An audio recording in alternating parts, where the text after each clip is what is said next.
We're in the apiary again today, and we're going to be doing some beekeeping. This is the last few days of November. That's right, November. And we're going to be doing some beekeeping with my friend Ken, so stay tuned.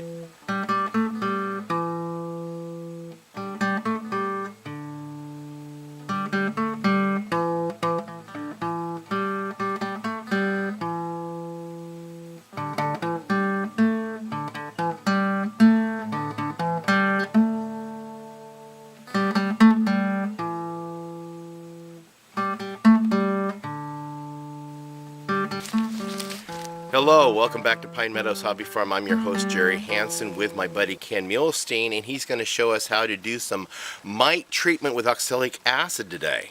Well, good morning. We're going to use our oxalic acid vaporizer and treat for mites this time of year. It's a great time of year because they're broodless, which means that all the mites are out on top of the bees and not in the brood or in the larva.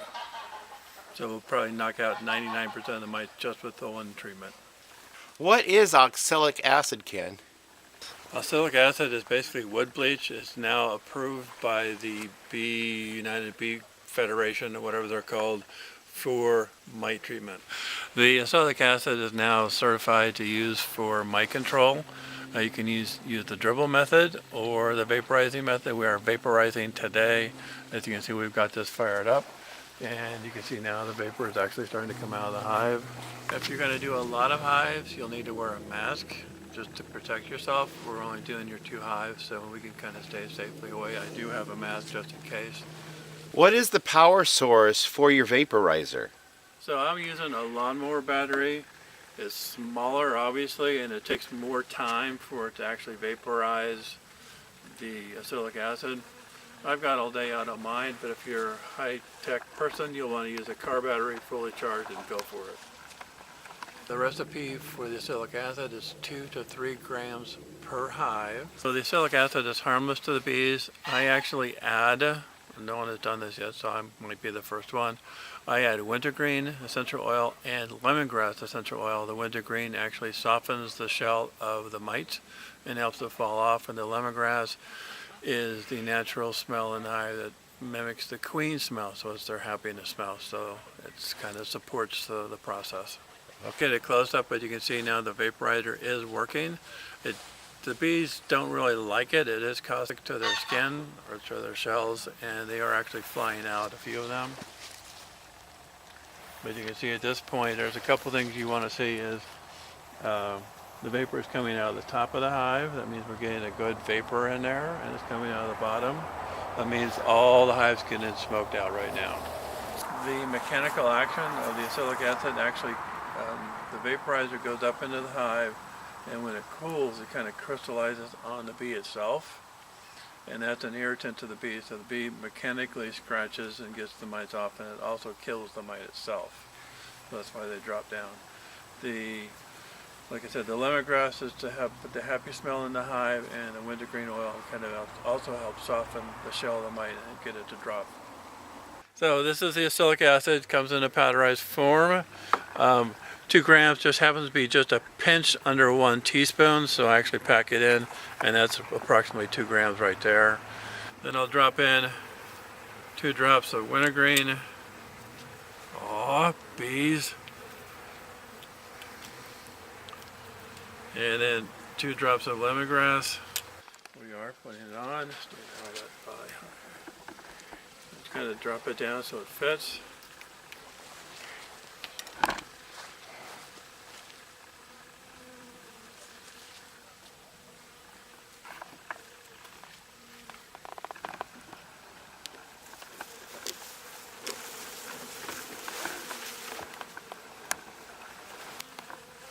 This is a very active hive for this time of year.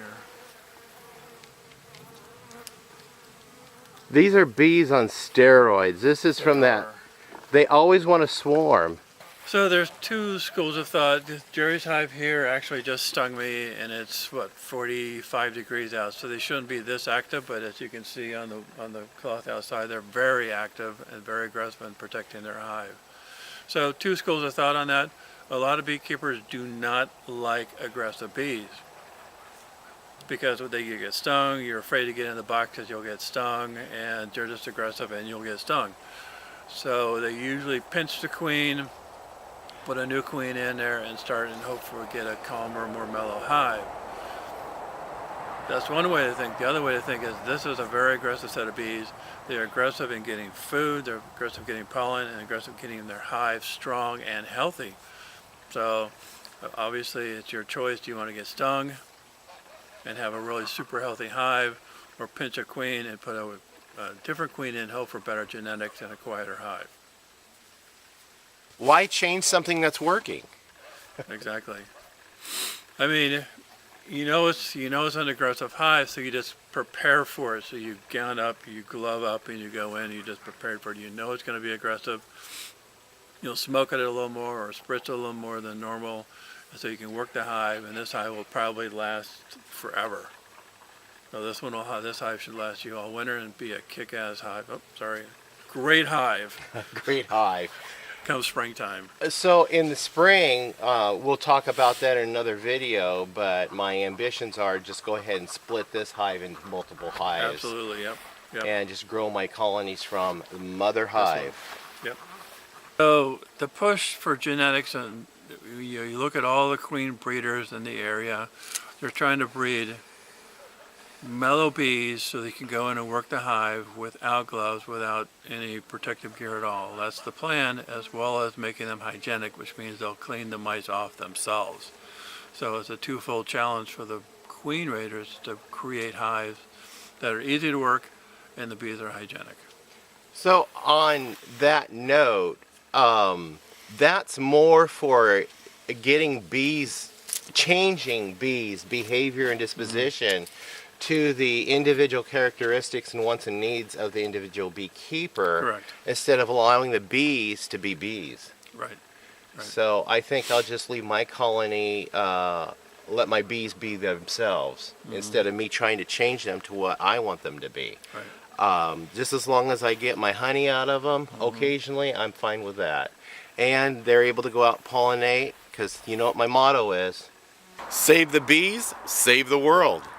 And that's one of the reasons that they were breeding the Africanized bees, because they're like the gangsters on the block. They get out there and get it done. They were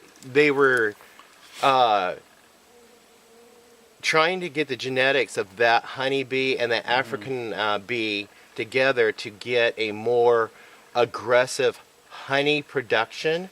Correct. To me, that is a little bit out of greed, because we got into a society where bigger is better. Well, bigger just makes you fatter. Exactly. Bee ninja.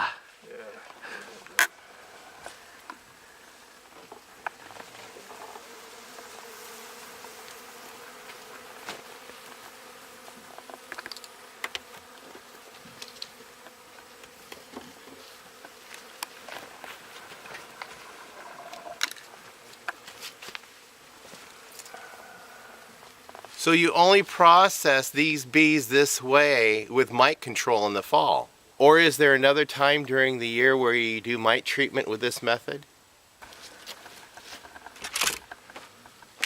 At this point, I think it's approved to use year-round, but this is like everything else. If you use the same thing all the time, then the mites will get resistant to it. Beware. Hopefully there won't be many. It'd be better if there were none, but that's pretty unlikely. Okay. And now we're going to talk about mite count. This has one of those fancy little white boards. You can actually see mites on there. Maybe not now. There's one right there. Okay. So after your treatment, you'll have quite a few mites drop out. And they'll all be dead here on the bottom. There'll be wax and other junk that will actually fall out of the hive as they move around. And you'll have all the mites drop in. You can actually pull them out and count them. Okay, I only count 50 mites on this. That's really, really good. Very low mite count.